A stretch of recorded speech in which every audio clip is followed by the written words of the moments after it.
ஒரு விபத்தினால பாதிக்கப்பட்ட ஒரு நபருக்கு 76 லட்சம் ரூபாய் இழப்பீடு வழங்கணும்னு சொல்லி சமீபத்துல நீதிமன்றம் உத்தரவு பிறப்பிச்சிருக்கு.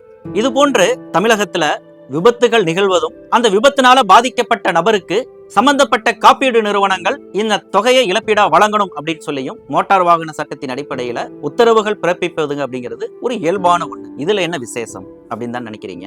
விசேஷம் மட்டும் கிடையாது, இது ஒரு விசித்திரமான வழக்கு. ஏன்னு சொன்னா அந்த பாதிக்கப்பட்ட நபருக்கு 76 லட்சம் ரூபாயை இழப்பீடு வழங்கணும்னு சொல்லி உத்தரவு பிறப்பித்தது ஒரு நுகர்வோர் நீதிமன்றம். அந்த தொகையை கட்ட போறது காப்பீடு நிறுவனங்கள் கிடையாது, அவருக்கு மருத்துவம் பார்த்த 6 டாக்டர்கள் சேர்ந்து கட்ட போறாங்க. இதுதான் விவகாரம். அங்குசம் நேயர்களுக்கு வணக்கம். தஞ்சை மாவட்டம் விலாரை சேர்ந்தவர் பாரிவள்ளல். அவர் ஒரு டிரைவர். கடந்த 2022 வருஷம் செப்டம்பர் மாதம் 15ஆம் தேதி சென்னையில் அவர் இருந்தப்ப டூ வீலர்ல தவறி கீழே விழுந்துடுறாரு. அவருக்கு காலில் வலி ஏற்படுது. அந்த விபத்து நடந்த இடத்திற்கு பக்கத்திலே இருக்கக்கூடிய அன்னை அருள் மருத்துவமனைக்கு சிகிச்சைக்கு போறாரு. அங்க அவருக்கு முட்டிக்கு கீழே கால் முறிவு ஏற்பட்டிருப்பதா மருத்துவர்கள் சொல்றாங்க. அந்த மருத்துவமனையினுடைய சிகிச்சையினுடைய தரம் அவருக்கு ஏற்புடையதா இல்லை அப்படின்னு கருதி அதே நாள்ல அந்த மருத்துவமனைக்கு பக்கத்திலே இருக்கக்கூடிய, அதாவது தாம்பரம் அப்படிங்கிற பகுதியில் இருக்கக்கூடிய கஸ்தூரி மருத்துவமனையில அவர் சேர்றாரு. அங்க டாக்டர் சாய் பிரசாத் தலைமையிலான மருத்துவர்கள் பாதிக்கப்பட்ட பாரிவள்ளலை பரிசோதிக்கிறாங்க. விபத்து நடந்த மறுநாள், அதாவது செப்டம்பர் 16ஆம் தேதி மருத்துவர் சாய் பிரசாத் தலைமையிலான மருத்துவர்கள் சுந்தர்ராஜன், முகமது சாதிக் உள்ளிட்ட அந்த மருத்துவர்கள் குழு பாரிவள்ளலுக்கு அறுவை சிகிச்சையை மேற்கொள்றாங்க. அந்த அறுவை சிகிச்சை முடிந்த பிறகு பாரிவள்ளலுக்கு கடும் வலியும் அறுவை சிகிச்சை மேற்கொள்ளப்பட்ட கால் கடும் வீக்கமும் ஏற்படுது. இதனைத் தொடர்ந்து அதே நாளில் 2வது முறையாக அறுவை சிகிச்சை மேற்கொள்ளப்படுது. அடுத்து அதே மாதத்துல செப்டம்பர் 22ஆம் தேதி 3வது முறையாகவும் ஒரு அறுவை சிகிச்சை மேற்கொள்ளப்படுது. திரும்ப ஒரு 5 நாள் இடைவெளியில் 4வது முறையாக செப்டம்பர் 27 அன்று அதே சாய் பிரசாத் தலைமையிலான மருத்துவர்கள் குழு அறுவை சிகிச்சையை மேற்கொள்றாங்க. அப்பவும் பாரிவள்ளலினுடைய பிரச்சனை தீரல. அடுத்து அக்டோபர் மாதம் 1ஆம் தேதி 5வது முறையாக அவருக்கு அறுவை சிகிச்சை மேற்கொள்ளப்படுது. நிறைவா அக்டோபர் 8ஆம் தேதி அவருக்கான அந்த அறுவை சிகிச்சைகள் அத்தோட முடிக்கப்படுது. இதுக்கு மேல செய்யறதுக்கு ஒண்ணு இல்லைன்னு சொல்லிட்டு அடுத்தது அறுவை சிகிச்சை செய்யப்பட்ட அந்த பகுதியை சரி செய்வதற்காக பாதிக்கப்படாத நல்ல நிலையில இருக்கக்கூடிய மற்றொரு காலின் தொடைப்பகுதியில் இருந்து சதையை எடுத்து காயம்பட்ட இடத்தில் வைத்து 6வதாக நடைபெற்ற அறுவை சிகிச்சையை செய்து முடித்திருக்கிறாங்க. இந்த இடத்துல தொடர்ந்து 6 முறை அறுவை சிகிச்சைகள் மேற்கொள்ளப்பட்டும் பாரிவள்ளலினுடைய அந்த காலில் அந்த சிகிச்சையில எந்த விதமான முன்னேற்றமும் இல்லாத நிலையிலேயே அவர் மருத்துவமனையிலிருந்து விடுவிக்கப்படுகிறார். சென்னையிலிருந்து அவர் சொந்த ஊர் தஞ்சாவூருக்கு திரும்பி வந்துடுறாரு. இந்த இடத்துல பாரிவள்ளல் அந்த சென்னை மருத்துவமனையிலிருந்து விடுவிக்கப்பட்டது அக்டோபர் 8. ஏறத்தாழ ஒரு 4 மாதங்கள் கடந்தும் கூட அவருக்கு அந்த அறுவை சிகிச்சை மேற்கொள்ளப்பட்ட காலில் சில சங்கடங்களை உணர்கிறார். அதனைத் தொடர்ந்து 15/2/2023 வருடம் தஞ்சாவூர் மருத்துவக் கல்லூரி அரசு மருத்துவமனைக்கு போறாரு. அந்த இடத்துல பாரிவள்ளலினுடைய அந்த அறுவை சிகிச்சை மேற்கொள்ளப்பட்ட காலை பரிசோதித்த அரசு மருத்துவர்கள் சில விஷயங்களை பாரிவள்ளலுக்கு எடுத்து சொல்றாங்க.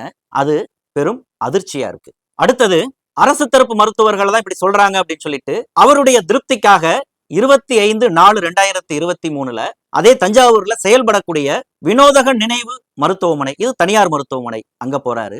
அங்க மருத்துவர் லியோ ஜோசப் அரசு மருத்துவர் என்ன சொன்னாரோ அதே விஷயத்தை தான் இவரும் பாரிவள்ளல்கிட்ட சொல்றாரு. இதனைத் தொடர்ந்து அடுத்த சிகிச்சைக்காக 31/5/2023 புதுச்சேரி ஜிப்மர் மருத்துவமனையில அவர் அனுமதிக்கப்பட்டு சிகிச்சையை தொடர்றாரு. இந்த இடத்துல தொடர்ந்து 6 அறுவை சிகிச்சைகள் மேற்கொள்ளப்பட்டும் பாரிவள்ளலினுடைய அந்த எலும்பு முறிவு சரியாகாமல் போனதற்கான காரணம் என்ன? என்னதான் ஆச்சு பாரிவள்ளலுக்கு? அந்த அரசு மருத்துவர் சொன்ன அந்த அதிர்ச்சியான உண்மைகள் என்ன? பாரிவள்ளல் போனது ஒரு டூ வீலர்ல. எந்த வாகனமும் அவர் மேல ஆக்ரோஷமா மோதி அவர் தூக்கி வீசப்பட்டு எலும்புகள் நொறுங்கி அது போன்றது ஒரு சம்பவங்கள்லாம் நிகழ்ந்து விடவில்லை. எதேச்சையாக அவர் டூ வீலர்ல இருந்து கீழே வழுக்கி விழுந்துடுறாரு. பெரிய அளவுக்கு ரத்த காயங்கள் இல்லாத நிலையில முழங்காலுக்கு கீழே எலும்பு முறிவு ஏற்பட்டிருக்கு அப்படிங்கிற அளவுல தான் அவர் மருத்துவமனையில அனுமதிக்கப்பட்டார். ஆனா அவருக்கு அடுத்தடுத்து 6 அறுவை சிகிச்சைகள் மேற்கொள்ள வேண்டிய அவசியம் ஏன் வந்ததுங்கிறது தான் முதல் சிக்கலா இருக்கு. அதனை தஞ்சாவூர் மருத்துவக் கல்லூரி அரசு மருத்துவர் விளக்கியதிலிருந்து ஒப்பிட்டு சொன்னோம்னா உண்மை புரியும். அதாவது பாரிவள்ளலுக்கு சென்னையில் மருத்துவம் செய்த கஸ்தூரி மருத்துவமனையில் பணியாற்றும், இன்னும் குறிப்பா சொல்லணும்னா பாரிவள்ளலுக்கு அடுத்தடுத்து அந்த 6 அறுவை சிகிச்சைகளை மேற்கொண்ட அந்த மருத்துவர்களுடைய தவறான அறுவை சிகிச்சையினுடைய காரணமாகத்தான் பாரிவள்ளலினுடைய கால் பாதிப்புக்குள்ளாயிருக்கு. அவர் 50% நிரந்தர ஊனமாக்கப்பட்டிருக்கிறார். என்ன பிரச்சனைன்னா, அவர் மருத்துவமனையில் அனுமதிக்கப்பட்ட போது முதல் முறை அறுவை சிகிச்சை செய்த அதே நாளில் 2வது அறுவை சிகிச்சை மேற்கொள்றாங்க இல்லையா? ஏன்னா அவருக்கு கால் வீக்கமாயிடுது, கடும் வலி ஏற்படுது. அதனைத் தொடர்ந்து 2வது அறுவை சிகிச்சை மேற்கொள்ளப்படுது. இந்த இடம்தான் முதல் விவகாரம். அதாவது கம்பார்ட்மெண்டல் சிண்ட்ரோம் அப்படிங்கிற ஒரு விஷயத்த மருத்துவ டேர்ம்ல சொல்றாங்க. இது சர்ஜிக்கல் காம்ப்ளிகேஷன் அந்த வகைப்பாட்டுல தான் இது வருது. அவர் மருத்துவமனையில் அனுமதிக்கப்பட்ட போது அவருக்கு சாதாரண எலும்பு முறிவு தான் இருந்தது. இந்த கம்பார்ட்மெண்டல் சிண்ட்ரோம் அப்படிங்கிறது எங்க வந்தது அப்படின்னா, அந்த முதல் அறுவை சிகிச்சை மேற்கொள்ளப்பட்டதுல ஏற்பட்ட கவனக்குறைவினால் ஏற்பட்ட ஒரு விளைவு. இதை தொடர்ந்துதான் அந்த தசைகளினுடைய அதீத அழுத்தம் காரணமா அது அடுத்த சிக்கலை ஏற்படுத்துது. குறிப்பா இந்த கம்பார்ட்மெண்டல் சிண்ட்ரோம் அப்படிங்கறத பத்தி மருத்துவத்துல என்ன சொல்றாங்கன்னா, நம்மளுடைய அந்த கால் தசைகள்ல 4 வகையான தசை நார்கள் பிணைக்கப்பட்டிருக்கு. அந்த 4 தசை நார்களும் 4 கம்பார்ட்மெண்ட்களாக தனித்தனியாக இருக்கு. ஒன்றோடு ஒன்று பிணைக்கப்பட்டதா இல்ல. இது டிஸ்டர்ப் ஆகும் பொழுதுதான், அந்த தசை நார்களை ஒரு அழுத்தம் கொடுக்கப்படும் பொழுதுதான் அந்த தசை நார்கள் சேதமடைய தொடங்குது. இதுதான் பாரிவள்ளல் எதிர்கொண்ட பிரச்சனை. அந்த 3வது அறுவை சிகிச்சை அந்த கஸ்தூரி மருத்துவமனையில மேற்கொண்டதற்கான காரணம் ஆன்டீரியர் கம்பார்ட்மெண்ட் அதை சரி செய்வதற்காக. அதாவது இந்த அழுத்தம் காரணமா தசைகள் சிதைஞ்சிருச்சு. டிபியாலிசிஸ் அப்படின்னு சொல்லக்கூடிய அந்த தசை நார்களை முற்றிலுமாக அவர்கள் அகற்றுறாங்க. என்ன சொல்ல போனா, இது போல உங்களுடைய கால்ல இப்படி ஒரு சிக்கல் ஏற்பட்டுருச்சு, அதனால இந்த தசை நாரை நாங்க முற்றிலுமா அகற்றுறோம் அப்படின்னு சொல்லி அந்த சம்பந்தப்பட்ட பாரிவள்ளலுடைய குடும்பத்தினருடைய முன் அனுமதியை பெறாமலேயே அந்த அறுவை சிகிச்சையை மேற்கொண்டிருக்கிறாங்க. இது அடுத்த கட்ட பாதிப்பை ஏற்படுத்தக்கூடியதா மாத்துது. நெக்ரோசிஸ் அப்படின்னு சொல்லக்கூடிய ஒரு பாதிப்பை ஏற்படுத்துதுன்னு சொல்றாங்க. அது அந்த காலுக்குள்ளேயே கடும் அழுத்தத்தை உருவாக்கி செல்களை அது சேதமடைய செய்யுது. இன்னும் சொல்ல போனா இர்ரிவர்சிபிள் செல் இன்ஜுரி அப்படின்னு சொல்லக்கூடிய, அதாவது அதை மீட்டுருவாக்கம் செய்ய முடியாத வகையில் செல் இறப்பை அந்த பின் விளைவுங்கிறது ஏற்படுத்துது. இதன் காரணமா அந்த பாதிக்கப்பட்ட காலில் இருந்து அந்த சேதமடைந்த தசைகள் அனைத்தையும் அவர்கள் அறுவை சிகிச்சை செய்து அப்புறப்படுத்துறாங்க. இதுதான் இந்த இடத்துல மையமான பிரச்சனையா இருக்கு. அப்ப இந்த அறுவை சிகிச்சையை மேற்கொண்டதனால பாரிவள்ளலுக்கு என்ன பாதிப்பை ஏற்படுத்தி இருக்கு? அவரை நிரந்தர மாற்றுத்திறனாளியாக மாற்றி இருக்கு. அரசு மருத்துவர்கள் அவரை பரிசோதித்து அந்த மாற்றுத்திறனாளிகளுக்கான அந்த மருத்துவர் குழு அவரை 50% ஊனமுற்றவர் அப்படின்னு அறிவிச்சிருக்கிறாங்க. நம்ம முன்னாடியே சொன்னோம், பாரிவள்ளல் ஒரு டிரைவர். உடைஞ்ச காலா இருந்தா கூட எப்படியாவது ஒரு வாகனத்தை ஓட்டிட முடியும். ஆனா இந்த மருத்துவர்களுடைய அந்த தவறான சிகிச்சையினால அவருடைய குடும்பத்தினுடைய முன் அனுமதியை பெறாமலேயே வெட்டி எடுக்கப்பட்ட அல்லது சிதைக்கப்பட்ட அல்லது முற்றிலும் இறந்த நிலையில் உள்ள அந்த திசுக்களை அகற்றதுனால அவரால மற்றவர்களைப் போல காலை முன்ன பின்ன இயல்பாக அவரால் எடுத்து வைக்க முடியாத ஒரு சிக்கலை எதிர்கொண்டுட்டு இருக்காரு. குழப்பம் போச்சு.